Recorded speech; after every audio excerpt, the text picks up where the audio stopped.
What up? This is the Golden Era, and this is our NBA free agency recap. This was a huge offseason. 4 guys that entered with all-star caliber play, 3 who were bona fide all-star guys, a couple all-NBA or at least fringe all-NBA guys. This was going to be an impactful summer, and it did not disappoint. We're going through the big deals, the big signings, the big trades, all of that right here. Let's jump right in with probably the most obvious one that we were going to see, and that's Savion White. Savion White ends up signing a 4-year deal to go to the Brooklyn Nets. It's a very poorly kept secret that Savion White was going to end up in Brooklyn. He wanted to play with Brighton Reed, and that was likely the only destination that was going to work. So Savion White replaces Louis Morgan. Where does Louis Morgan go? Well, he's got vengeance on his mind, and he signs a 3-year deal to go to the New York Knicks. Just right across the river, right across the bridge. He's going to Madison Square Garden, where he's going to try to take down the team that drafted him, the team that kicked him to the curb so that they could get Savion White. The battle for New York, the rivalry for New York is most certainly on, but he's not going alone because Ezekiel Morrow also signs a 3-year deal departing from Toronto. That was writing on the wall. Ezekiel Morrow, writing was on the wall for him ever since the trade of Jalen Justice to Utah on draft night. It was going to be a departure for Ezekiel Morrow. His market ends up being pretty decent, 144, not bad for Ezekiel Morrow, 160 plus for Louis Morgan. But the Knicks are now legit, and they are now ready. They follow They follow the blueprint outlined by the Miami Heat, where it's let's just add dudes, let's clear cap space, and we think we're a big enough market to make a big swing. Free agency's back. There's a period where free agency was kind of gone. There was a lot of signing trades. It was a lot of, off-season trades and guys under contract. I'm on my last year of a deal. I want out.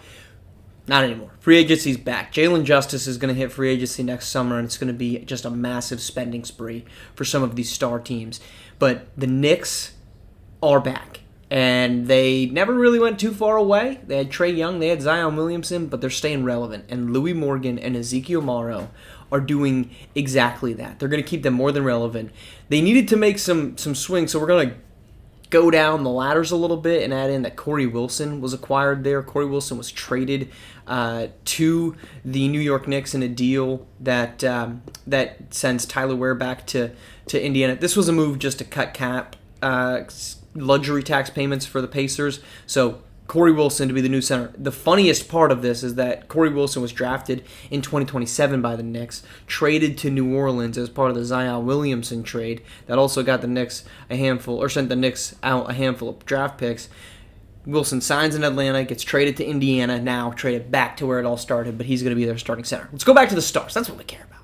And that would be Malik Hightower. Malik Hightower, everyone expected him to go back to Phoenix, go back to the team that he's played for one season, traded there from Milwaukee. He has other ideas. He signs a multiple-year deal, 4-year deal to go to the Charlotte Hornets, 4 years, 157 to join the Hornets. The Hornets have to trade Quincy Cross and a future first to the Memphis Grizzlies to make the cap space work for that deal.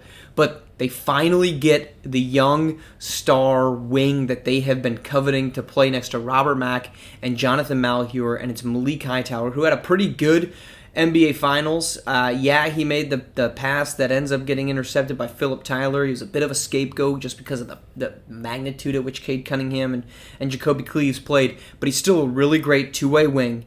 20-point-per-game score, which he's done the last 2 years. He's going to the Charlotte Hornets on a massive deal. It sets up and refigures an Eastern Conference that's kind of getting refigured on the fly. Toronto probably moving out of that championship contention list. Into it go the New York Knicks. Into it even further go the Charlotte Hornets, who missed the playoffs last season. So those are where our stars end up. Savion White to Brooklyn, Ezekiel Morrow and Louis Morgan to New York, and Malik Hightower makes his way to the Charlotte Hornets. Restricted free agency. Xavier Carter signs a 3-year, $124.7 $124.7 million deal to remain with the Boston Celtics in restricted free agency as Amari Swift. He signs a max rookie extension to remain with the Boston Celtics.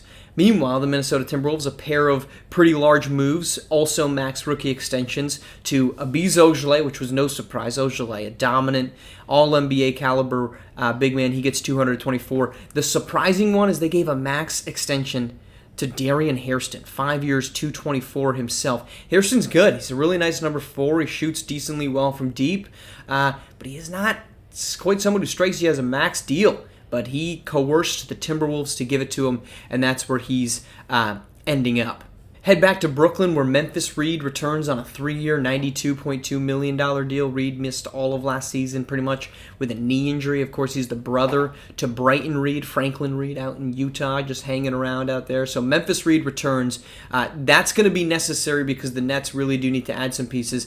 Then the Nets make another deal, and they trade Alphonso Gaines, who had been starting at point guard. They send him to the Atlanta Hawks in exchange for A.J. West. A.J. West, former number 4 overall pick by Portland.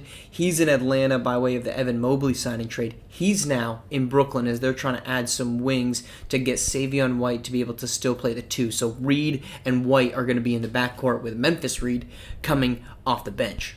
Meanwhile, let's head to Golden State, where they signed Caden Dickerson to a 2-year deal worth $27.8 million. That's the mid-level exception. Golden State, to make room, sends out Keon Granger to the Los Angeles Clippers. That frees them to get under the tax. They are now hard capped at the luxury tax line because of the use of the non-taxpayer mid-level, so they can't go above that, but that's fine. They had some room.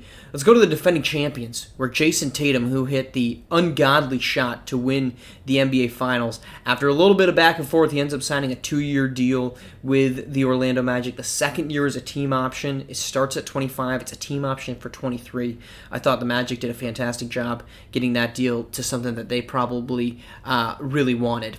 And the Chicago Bulls, with a little bit of money, they go out and get Joshua Chapman out of Denver. He's on a 2-year deal, very similar to what Caden Dickerson just signed, about $27.8 million. But the Chicago Bulls, they are trying to win basketball games now. I think this was probably an underpay. Joshua Chapman's probably worth a little bit more. I would expect him to either try to use non-bird exception of 2 years of birds rights with the Bulls, or in 2 years hit the market again. He's 30. He's got a lot of upside. He's a career 42% three-point shooter. He can really hit from deep. That's what they needed, was another shooter on this group.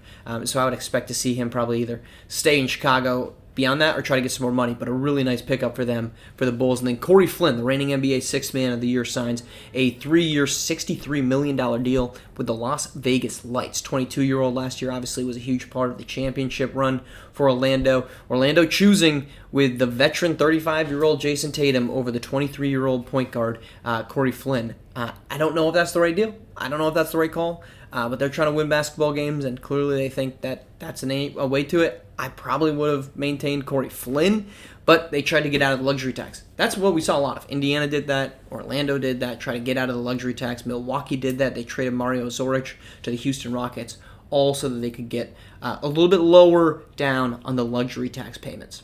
Chicago wasn't done, though. They signed Dakota Motley to a 5-year, $224 million extension. That's also the max extension for Dakota Motley. So you look at that 2030 class with, Amari Swift goes first overall. He gets a max extension. Dakota Motley goes second, max extension. Abiz Ojale, 5th overall, max extension. Let's see, who else? Darian Hairston, we talked about, 13th overall. He gets a max extension. We didn't see a lot of other max extensions out there. Lamar Gibbs didn't get one. Frederick Liggins didn't get one. Michael Chasen didn't get one. They did extend. They're all with those teams, but not for the max. So clearly the top of that class ends up in pretty good shape. Liggins signed a 4-year, $51 million deal for some concept. And then Portland trades Jonte Taylor to the Miami Heat for Maurice Lynch and Isaiah Quinn. Quinn was a lottery pick last season, but he did not get a single minute of action for Miami as they made the run to a top 4 seed. So that's an interesting move by Miami, kind of doubling down on some veterans. Jonte Taylor's about 29 years old. You've got the 35-year-old Desmond Cooper. You've got a 35-year-old John Morant, 32-year-old Desmond Cooper. It's an all-in situation now for the Miami Heat. Adding Jonte Taylor gets some wing depth for a roster that obviously in need of it. That's our free agency. I think the big winner is going to be the New York Knicks. Right behind them is Brooklyn. I think the acquisitions that they made, Louis Morgan, Ezekiel Morrow going to New York, and then Brighton Reed making his way, Savion White making his way to pair with Brighton Reed, I think are fantastic. I think this is an awful offseason for the Toronto Raptors. You trade away Jalen Justice, you lose Ezekiel Morrow in free agency. Those are not good losses. This is a team that I would not be shocked at all. If they're struggling, maybe they're not just as competitive as they want to be, I wouldn't be shocked if this team says, let's just unload and let's trade Terrence Clark, let's trade Jacob Kuksix, let's get those guys to contenders. That wouldn't shock me at all. This is a team of guys in their 30s on the last year of their deal outside of Terrence Clark, who's got another year left on his contract after this season. I think that's a very, very real possibility for Toronto, who just had a really rough offseason, as did the Phoenix Suns. You trade a lot to get Malik Hightower, and then you lose Malik Hightower. That's not going to go over well in the long run. So be curious to see. The Western Conference just got, I think, a bit of a facelift out there. Utah got a lot better. Phoenix did not get better at all. And Golden State, I think, improved a little bit. So it could be a Utah-Golden State conference finals. All right, that's it. That's our NBA free agency recap. We're coming back for more here on the channel. Appreciate you tuning in. Make sure you're liking, commenting if you can. I don't know what YouTube's allowing or not allowing, but hey, please do if you can. And subscribe. We'll keep that content rolling.